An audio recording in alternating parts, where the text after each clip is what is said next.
Thank you for joining me for the third and final video of the Healthy School competition. Today you'll be receiving the third code word for your students' tracking form, and these tracking forms will be turned into the schools on the 20th, and I'll be tallying the points on the 21st. Thank you for taking time to participate in this challenge and increase your understanding of nutrition education and help provide your school with more points to hopefully win the $1,000 grand prize. Last video, we talked a lot about food labels, and hopefully you've used the past week to notice some food labels on the packaging in your home and in the stores that you shop at. The food label is a super useful tool that can help you to understand what is in the food that you're eating and feeding your family, as well as make healthier lifestyle choices. Today I'd like to talk application. We talk in the elementary school of the importance of nutrition education and fitness education, but if you're not applying those principles, it really is pointless to have the education. So today I wanted to just touch base on a few tips and tricks to apply nutrition education in your life to better your physical well-being as well as your family, and help set some healthy habits for your kids to affect them throughout their lifestyle. Healthy habits can prevent chronic disease, and it can also keep your body functioning properly and growing at the rate that it should. The USDA's dietary guidelines are reliable sources for you and your family to get up-to-date, reliable nutrition information. These guidelines are scientifically proven and evidence-based, as well as reassessed every 5 years, so you know you're getting reliable and up-to-date information.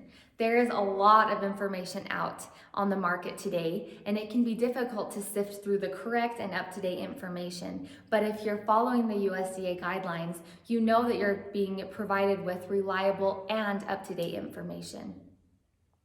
A great way to make healthy lifestyle changes is to take simple approaches and making simple swaps. These simple swaps could look like baked potato chips instead of potato chips at lunch. They could look like veggies and dip for a snack instead of cookies and crackers.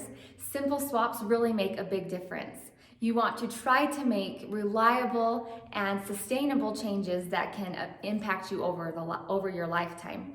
Making a few changes and not being consistent and not making them sustainable will not provide long-term benefit and long-term change.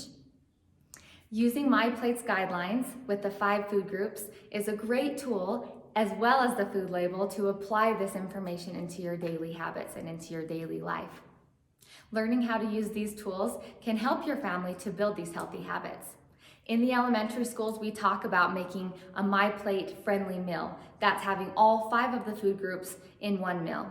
Now, of course, this isn't always realistic and maybe a little bit of an overachiever approach, but you can use this to also use for mindful snacking. If you have breakfast with maybe 4 of the food groups and you're missing vegetables, then maybe you could have vegetables for your morning snack. When you make your snacks mindful and you're applying it into the daily food groups and your goals for the day, you're able to make mindful choices rather than just grazing and intaking unneeded calories and excess amounts of sodium and cholesterol and those different types of foods we want to keep, or nutrients we want to keep, in moderation. And making those healthy swaps can make a long-term impact over your lifetime. In a lot of the classes I teach, I sometimes see a disconnect between healthy and realistic, but both of these things really can come into play.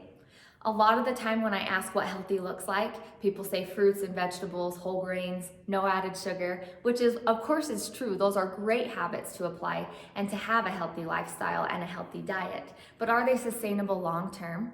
There's a lot of diets out in the market today that are extreme. Only eat this, never eat this, and they do promise and sometimes provide results.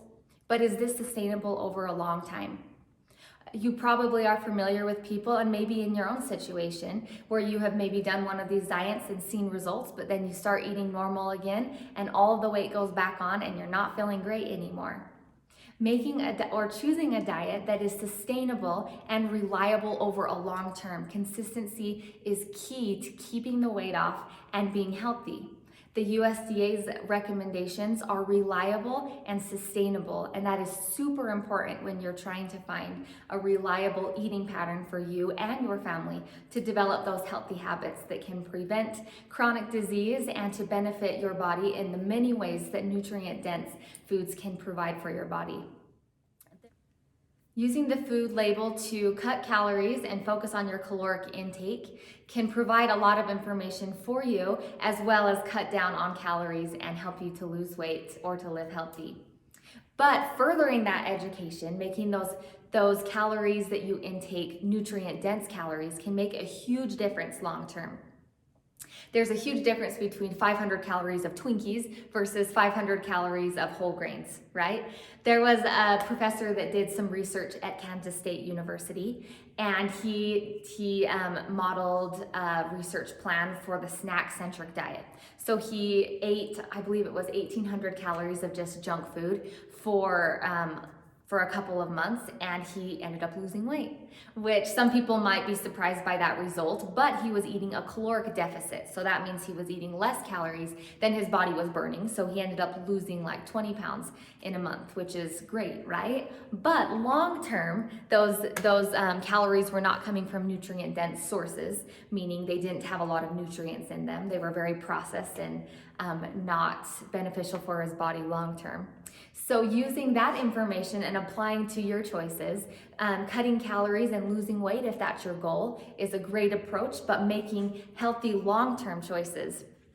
Eating 500 calories, like I said, of whole grains also provides your body with fiber, and that fiber keeps you staying full longer. So you're not eating 500 calories and starving after an hour. You're eating those calories and you're staying full and sustained, so you're not wanting to snack and graze in between meals. Setting realistic approaches is a great way and sustainable goals for your body to achieve your desires and to receive the benefits from eating healthy and prevent chronic disease development. Hopefully you were able to learn some information in these past couple of videos. I appreciate you taking time out of your busy day to provide your school with the extra points with these code words. The code word for this video is realistic, REALIST. Realistic approaches are sustainable approaches, and the USDA gives us tools and dietary guidelines to help your family to make these choices that are long-term and sustainable and help your body to develop and function properly. Thank you again for taking time out of your busy day to provide the information for your students' tracking sheet. Hopefully your school is the winning school. I wish you the best of luck, and again, thank you for your time.